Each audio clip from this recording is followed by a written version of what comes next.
Alrighty, hey guys, welcome back to another Crusader Kings 3 introduction, reaction slash review video. And today we have military as the topic. So they have been dropping these kind of more frequently because the release date is coming. It's about, how many days out is that? 4 days out from release. And they've been dropping one every single day, so I do have to catch up.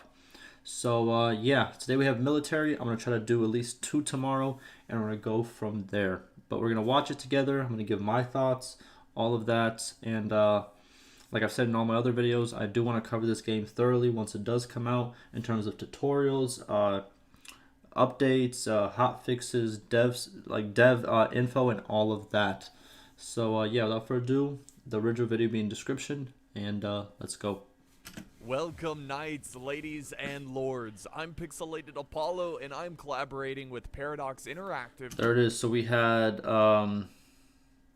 Havoc who did this before. Apollo who's doing it right now, and then before Havoc we had I want to say Bavarian, the Proud Bavarian. I might be saying his name wrong, but yeah. So what they did was they got a lot of content creators who have made content on CK2 and previous Crusader Kings, and they brought them in, and they pretty much let them do this. Pretty much help them out with this introduction to different aspects of CK3, which I think is very cool. I like when devs do work with the community. It's a very cool thing to see. To bring you a series of tutorial videos about Crusader Kings 3. In today's video, we are going to be talking about all things military, which includes army structure, army quality, mercenaries, rally points, and naval transports. When it comes to your army structure in Crusader Kings 3, it all starts with your commander. The commander is the leader of your army. This commander could be your faction's ruler, your courtiers, or your direct vassals. I do recommend getting a character that is fairly healthy and has high martial skill. But a great medieval army requires more than just a great commander. You also need your knights. A knight is a character that joins your army to fight alongside your soldiers.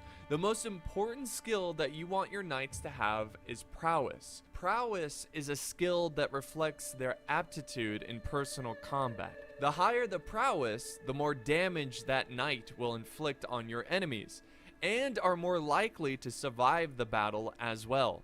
Now, the backbone of every great... Is there a morale system in this game? Like, let's say if the knights are doing very well, since they are kind of like the shining stars of the army compared to the levies, right?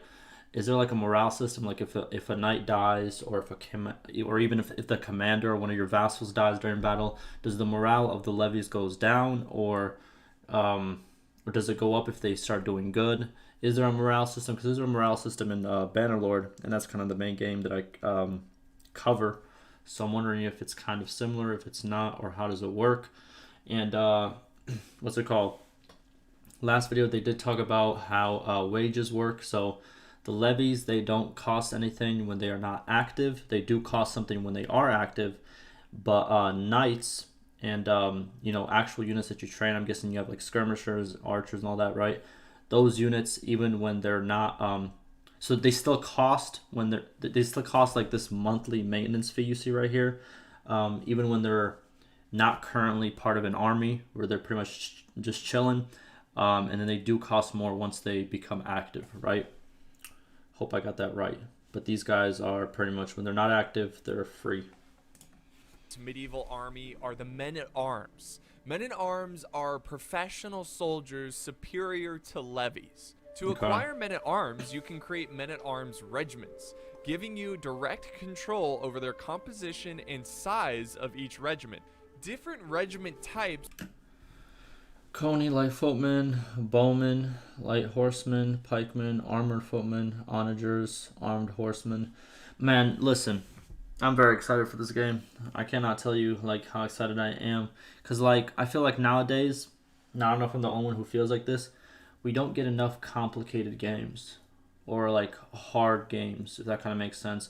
Not hard in the terms of like, like Dark Souls, where it's just hard to win, right? Especially if you just started playing Dark Souls, you know what I mean? I'm not talking about people who have played it over time. Obviously, you're better than a beginner, right? But I'm talking about games where just kind of like your thought process has to really be there. You have to make some calculated decisions.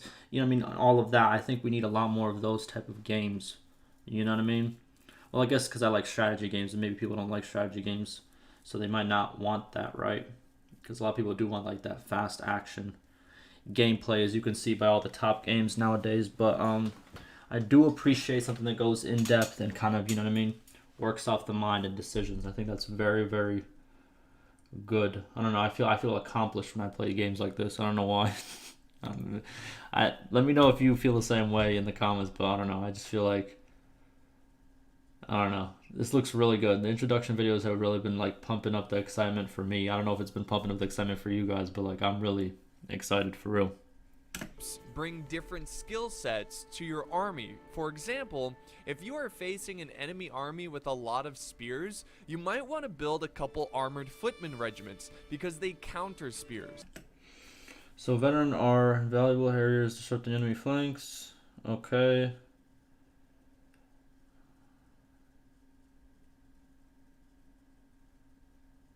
So Rifleman counters these types heavy infantry. Okay, cool.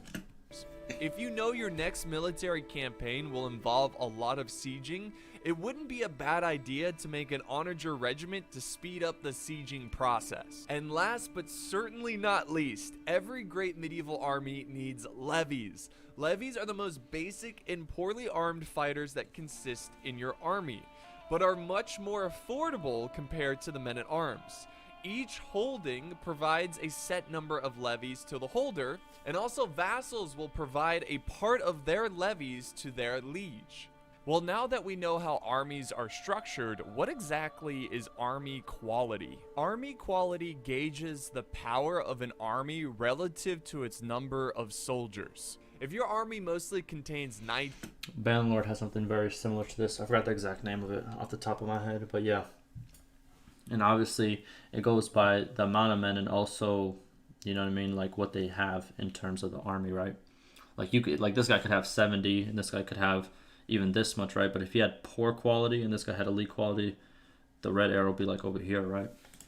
and men-at-arms, it will be considered of high quality, while a large army of levies will be considered lower quality. It's something you definitely want to look out for. Just because you have a large number of troops doesn't necessarily mean you will automatically beat a small army that might have better forces. Exactly. When you find yourself outnumbered by the enemy, it might be a good time to get mercenaries. What exactly are mercenaries in Crusader Kings 3? Mercenaries are soldiers for hire who fight in exchange for gold. Mercenary armies come in various sizes and compositions. The higher the cost of the mercenaries, the greater the quality you get in return. Mercenaries will sign up for 36-month contracts and can be extended for another 36 months if you're still at war. So how exactly do you go about summoning armies? Well, you do it through rally points. A rally point is a mustering ground for the levies and men-at-arms under your command. You can call up your soldiers at a rally point to gather an army. Levies assigned to a rally point must come from either your own domain or your vassals. Rally points can be reorganized, split, and merged as see fit. Okay. Naval transports will be vital for faster travel. When an army is given a move order into a sea zone, it will automatically embark onto a fleet. But keep in mind, embarking will cost you a sum of gold. So I'm wondering, a lot of people were upset that I'm guessing they dumbed down kind of how ships work from CK2 to CK3. People who have been playing CK2 kind of a lot and throughout the years, let me know how you feel about the naval combat. Do you think it's going to be worse, better, or what do you think? Because like I said before, I played CK2 when I was a little kid. Not a little kid, I would say probably like a young teenager, right? So I didn't know what the hell was going on, so I was just doing whatever I wanted, right? And I wasn't getting really far, and I didn't really want to understand. You know how it is. But I do want to take this game seriously, so let me know if it's better or worse. For every 100 men embarking, a cost of 1 gold is paid. So the larger the army, the more you will have to pay for transport ships. Well guys, that about covers the basics of military in Crusader Kings 3. I want to thank you guys. There it is. Thank you. You know what I mean? Another person who's very concise and very with the facts and all of that. And when the game does come out, I wish you luck as well with your channel, you know what I mean, and all of that. And yeah, like I said before, I'm just excited. I have a lot of catching up to do. We have I think like 3 more. One just came out today. So yeah, I'm gonna try to get to it. But like always, ask me any questions, any concerns, and stay safe.